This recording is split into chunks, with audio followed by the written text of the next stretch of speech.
From Dodge City and the territory on west, there's just one way to handle the killers and the spoilers, and that's with the U.S. Marshal and the smell of Gunsmoke.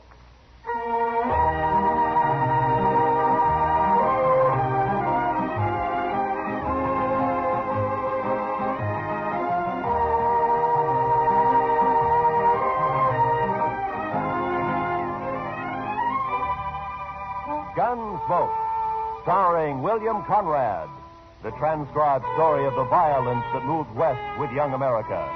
The story of a man who moved with it. Matt Dillon, United States Marshal.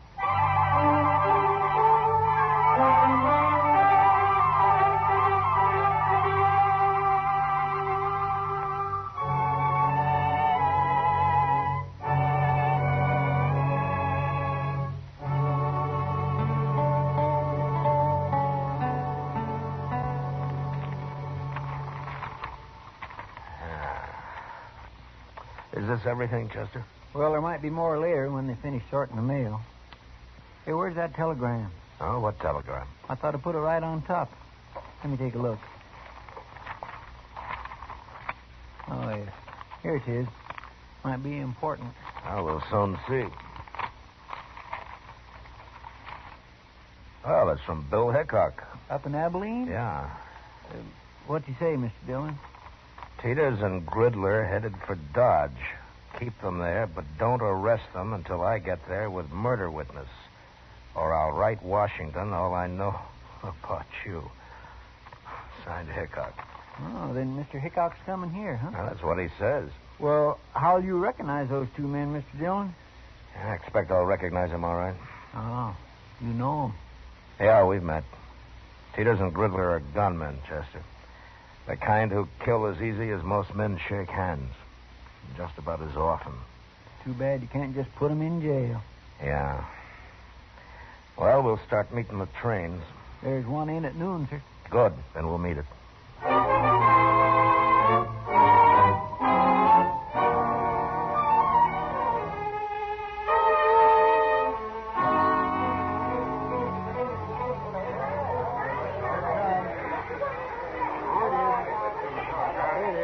What'll we do if they are on this train, Mr. Dillon? Nothing, Chester. I'll find them later and talk to them, but not in a crowd like this. Yes, sir. You know, every time I see a train, I am just overpowered with the urge to travel. Oh? Where to? Anywhere. Anywhere but Kansas. Well, I don't think you'd like it back east any better. Why not? You just have the urge to come out west again. I know your kind. I suppose you're right, sir. But still, it'd be good to walk down a street that wasn't all heat and dust and that wasn't crowded with a lot of grimy men looking for trouble.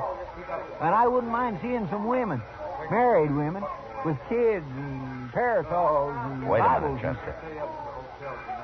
There they are. Where? They just got off the end car. Those two headed for the depot there. One of them's tall? Yeah. That's Teeters in the black hat. The other's Gridler. I'll just step around the corner here and see which way they head. Yes, sir.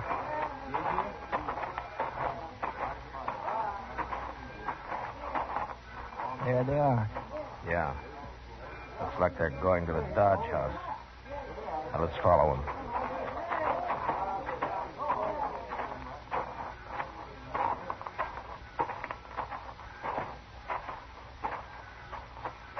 Yep, that's where they're going, all right. Now, let's wait here. I'll let them get a room, and then I'll go talk to them. But if you can't arrest them, And I'll just try to make them feel welcome to stay in Dodge. when do you think Mr. Hickok will get here? Oh, be a couple of days anyway, Chester. Look, right now, I want you to go back to the depot and ask the ticket agent to let me know if Teeters and Gridler start to leave anytime. You can describe them to him. All right, sir. Then go to the stage office. Yes, sir. And go to all the stables, too. If they rent or buy any horses, I want to know about it right away. I'll tell everybody. Also, tell them to keep quiet about it. I'll be back at the office later, huh? Right, sir.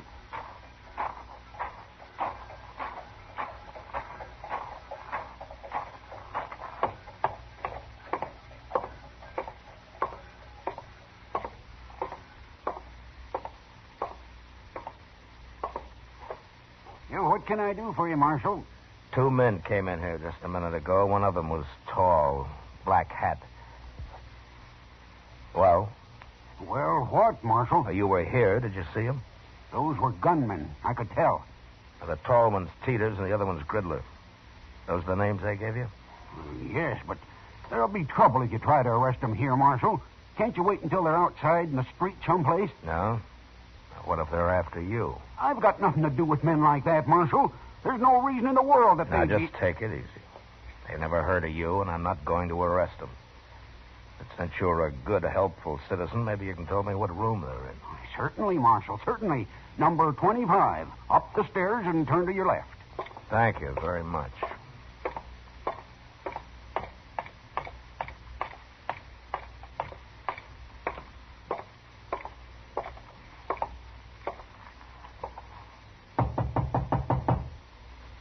Who is it? Who is it, I said? All right, open it, Gridler.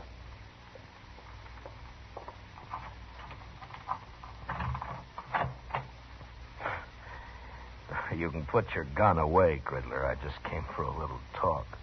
And make your talk, Marshal. No, I ain't polite, Gridler. Let him in. You watch him better inside, anyway.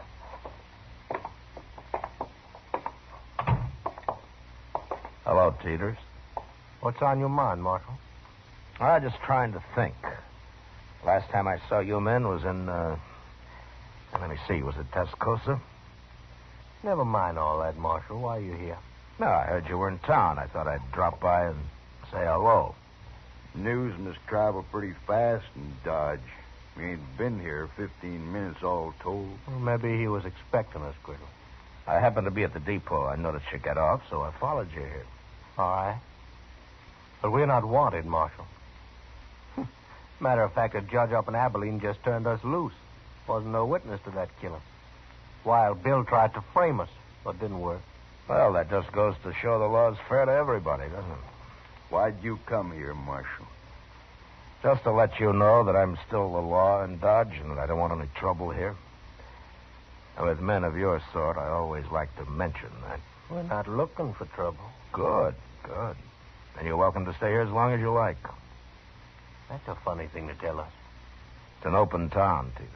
Yeah, sure, Marshal. Sure it is, yeah. And I'll treat you, too, just like anybody else. If you stay out of trouble, the town's yours. Anybody who starts trouble won't be us. Well, I'm glad to hear that. I'll be going now, gentlemen. Oh, there are some pretty sharp gamblers here. Don't let them take all of your money. Oh, don't you worry about us, Marshal. So long.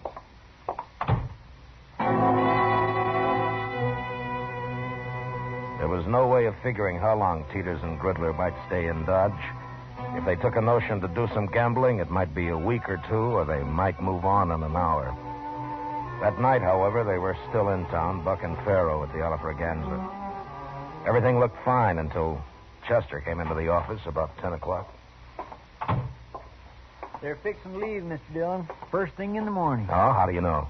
Jim Bunch at the stage office. He just told me they came in and paid their fare to Sharon Springs on the morning stage. Sharon Springs, huh? And then they're headed for Denver. Looks like it, sir. All right, Chester. Go tell Jim that I'm going to be on that stage tomorrow, too. If he likes, I'll ride shotgun for him. One of the boys can have a little time off. I'll tell him, sir. But are you going all the way to Denver? I'll follow him all the way to San Francisco if necessary. You can tell Hickok that when he shows up. Too bad he won't be here before they leave. And it'll be another day before he can get here. But that won't be too far behind us. Stage leaves at 8, right? Yes, sir. I'll be there to see you off, Mr. Dillon. Fine. We'll meet at the Dodge House for breakfast if you like. All right, sir.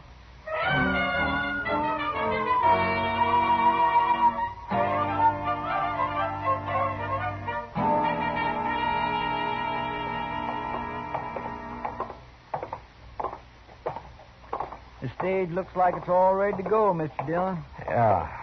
I don't see Teeters and Gridler, though. They're not inside, are they? I don't think so. No, they're not here yet. Just about 8 o'clock. They should be here. Well, it doesn't matter, Chester. If they've changed their minds, it's all to the good anyway. Want me to go ask Jim Bunch if he's heard from him, Mr. Dillon? No. Let's just wait here. Oh, say, I forgot to tell you. Jim said the regular shotgun messenger has to go up to Sharon Springs anyway, but to thank you just the same. No, good. Chester, Yes, sir? look up at the other end of the plaza there. Coming this way. Oh, I declare. It's Sam. Yeah. Now what are they up to, I wonder? Well, they can't be taking the stage if they're horseback. No. Looks to me like they're fixed for a long ride, too. Sure does, Mr. Dillon.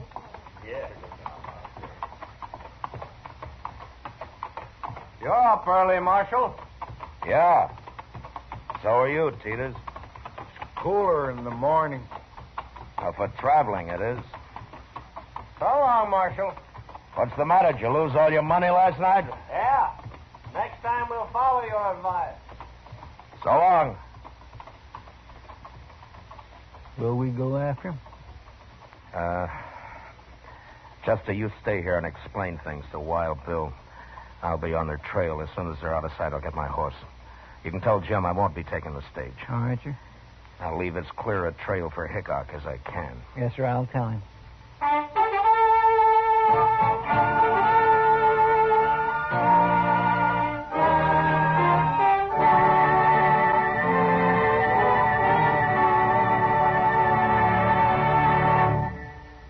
We will return to the second act of Gunsmoke in just a moment. But first, young women are needed to enroll as student nurses and to take their places as graduate nurses in an ever-expanding field where opportunity unlimited awaits. Older women should seek careers as practical nurses where fine living and fine working conditions are in prospect. Ask at any hospital at the nurses' registry desk or at any qualified school of nursing. And now, the second act of Gunsmoke.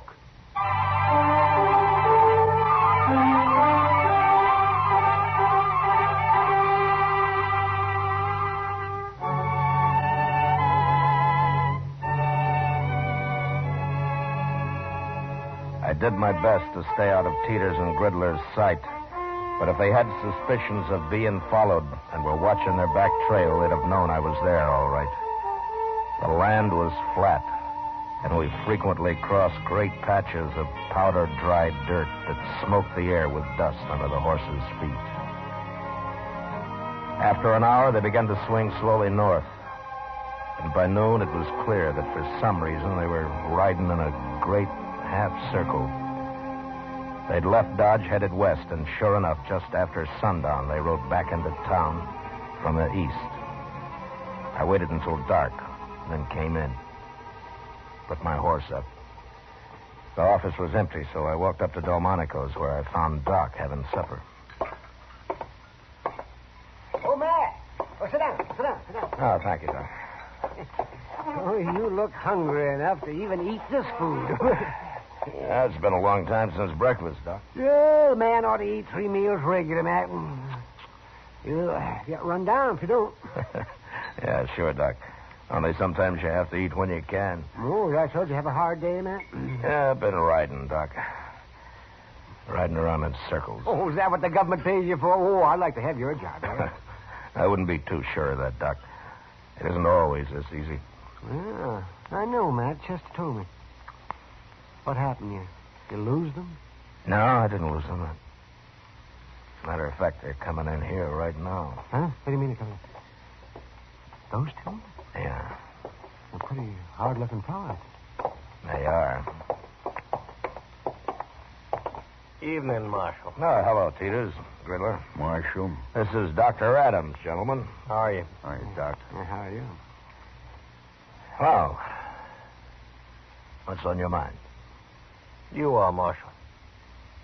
What? That was you trailing us all day, wasn't it?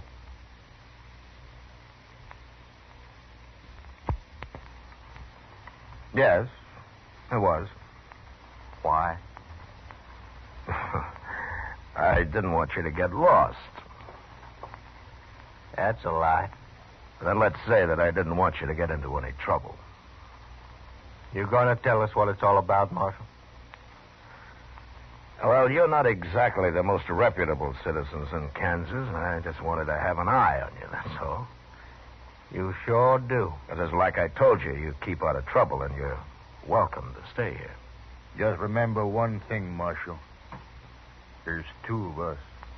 And next time you follow us, you might not come back. Well, taking chances like that's part of my job, Mr. Teeters.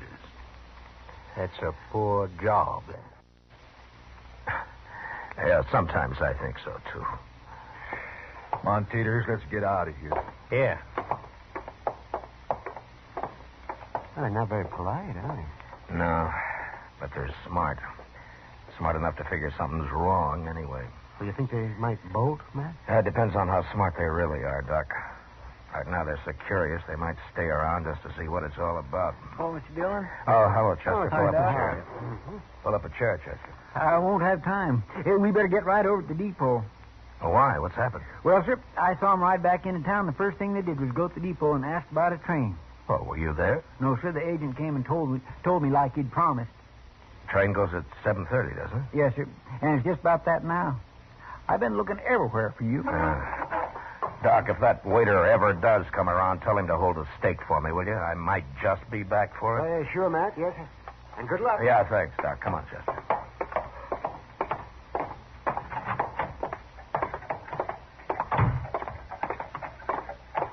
Are you going to go on the train with him, Mr. Dillon? No. Hickok's sure to be here in the morning, Chester. If I can keep him off this train tonight, I doubt they'll try anything else till tomorrow. Yeah, but you can't arrest him. Yeah, I know. Well, then, I'll how just you... face him off it, Chester. So keep your head up. Yes, sir.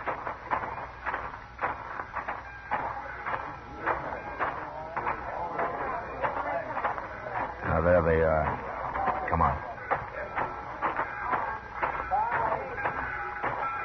You come just to say goodbye, Marshal? Not exactly, Peters. Oh? You can take the train tomorrow if you like, but not this one. Why tomorrow? Well, I've got orders to keep you in sight till then. Orders from who? It doesn't matter. But you have your choice. You can have the run of Dodge tonight, or you can spend it in jail. You know, you talk pretty loose for just one man, Marshal. Your friend there doesn't look like a gunman. Well, now, you can't always tell by looks, mister. I can.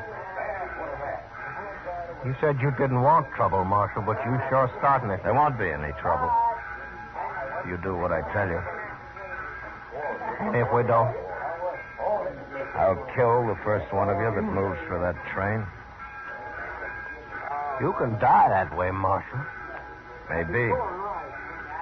But you won't both get on that train. Gridler. You know me. You know I'll do it. We can still make it, Gridler. No. It's not worth it. We can go tomorrow. All right. Marshal, tomorrow it'll be different. Yeah, sure. Tomorrow it'll be different.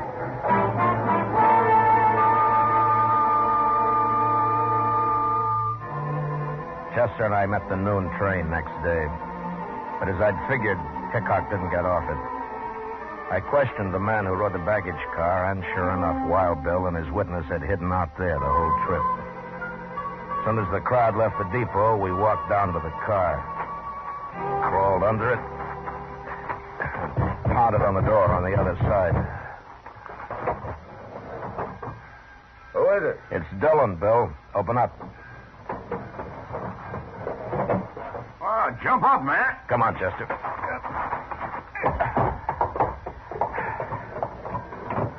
Oh, Matt, how are you? Oh, fine, Bill, fine.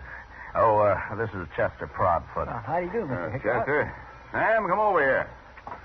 This is my witness, Sam Trimble. Howdy. Mr. Trumbull. Are you still here, Matt? Yeah, but we better move fast. Matt, that judge up at Abilene's crazy, but he's still the judge. And he says Trimble here has to identify Teeters and Gridler before I arrest him this time.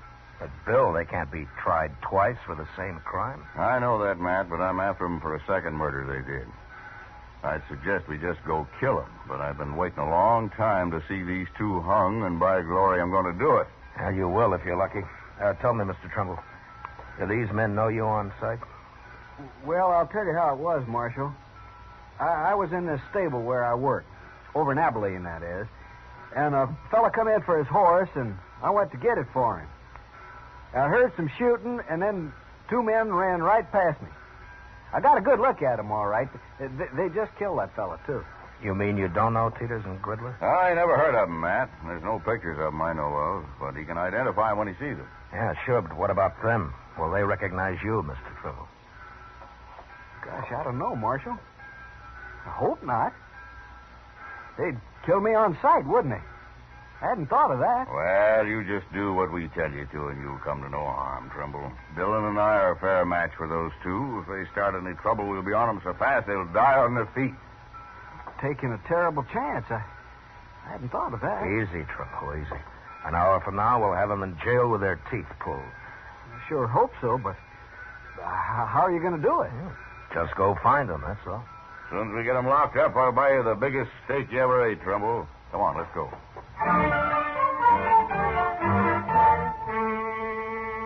I took Hickok and Trumbull over to the Texas Trail, where we decided we'd wait while Chester located Teeters and Gridler. Then we'd just walk in on them and get it over with fast.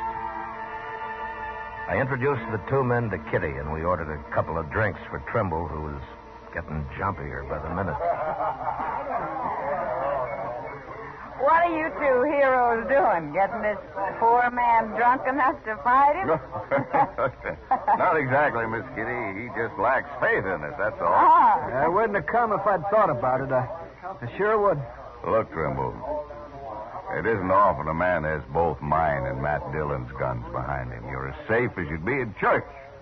I don't go to church. Here, Mr. Trimble. Have another drink, huh? I will in a minute. I'm going out back first. Whatever you're up to, it's making him mighty nervous. Yeah. Well, I'll admit he usually leads a quieter life. He'll brag big, though, once he's back in Abilene. Yeah. Tell me, Bill, do you plan to stay in Abilene long? Oh, I don't know, Matt. Charlie Utter keeps talking to me about Deadwood. Oh, it's as dusty up in Deadwood as it is in Kansas. Yeah, I know, Miss Kitty, but Charlie thinks some of that dust is made of gold. Hey, What's that? I don't know, but I'm going to find out. I'll go with you, Matt. All right, stay in here, everybody.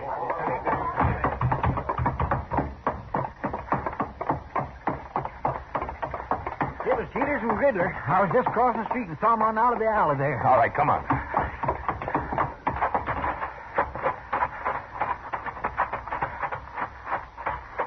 There he is. Yeah, it's Trimble. What happened, Trimble? They shot me. I was going to run away. And he got scared and ran right into him. Yeah, we shouldn't have let him alone at all. They said they saw me with you, Mr. Hickok. They said that's all they needed to know. And they shot me. Chester, go get the doc. Hurry. Yes, sir. Tell me, Trimble. They were the men who killed that fellow in Abilene. You recognized them all right? No. No. I never saw these two before. It wasn't them. What? I knew I shouldn't have come. I got killed for nothing. Trimble. Trimble. That's no use, Bill. Yeah. He got killed for nothing, all right. They must have figured he was a witness to some murder they did commit. Well, anyway, they'll hang for Trimble now. Let's find them before they get out of town, Matt. We'll find them even if they do. Hickok and I walked out of the alley and into the plaza. There were a couple of citizens who'd heard the shooting and had seen Teeters and Gridler run out of the alley. Told us that they'd gone into the Dodge house, and we followed. From the look on the clerk's face as we went past him and up the stairs, I knew that they were in their room. When we reached it, Bill stood on one side of the door, and I on the other. Think they'll fight, man? Well, let's ask him.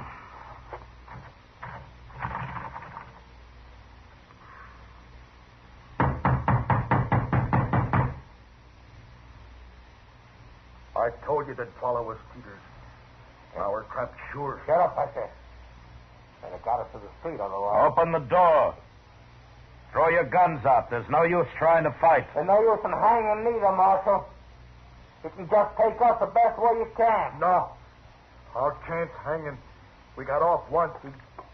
Till you get away from that door. I've listened to you enough. I ain't facing Dillon and Hickok both now. Hold your hands clear of that door. Peters, you shouldn't have...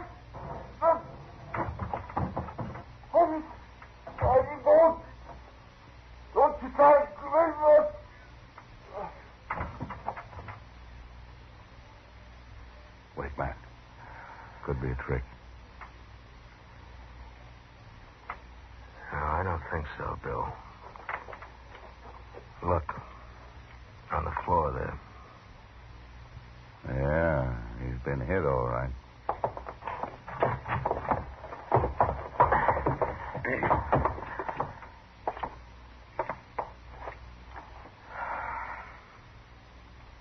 Well, they're both dead. Well, I sure never expected this. That saved us doing it, maybe. Riddler lost his nerve, blast him. Shooting was too good for these two. I wanted to see him hung. How things don't always work out, Bill. Well, they sure don't. Not lately, anyway. Matt, I think I'll go up to Deadwood with Charlie Utter right soon after all. Maybe I can find me a little peace and quiet.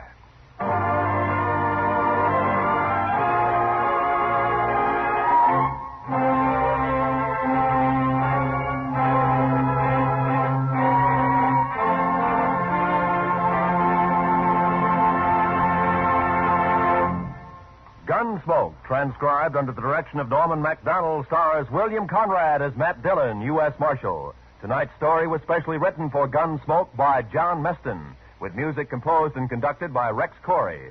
Featured in the cast were John McIntyre, Lawrence Dabkin, John Daner, Joe Duvall, and Harry Bartell. Parley Bear is Chester, Georgia Ellis is Kitty, and Howard McNear is Doc. Gunsmoke is heard by our troops overseas through the facilities of the Armed Forces Radio Service. Join us again next week as Matt Dillon, U.S. Marshal, fights to bring law and order out of the wild violence of the West in Gunsmoke.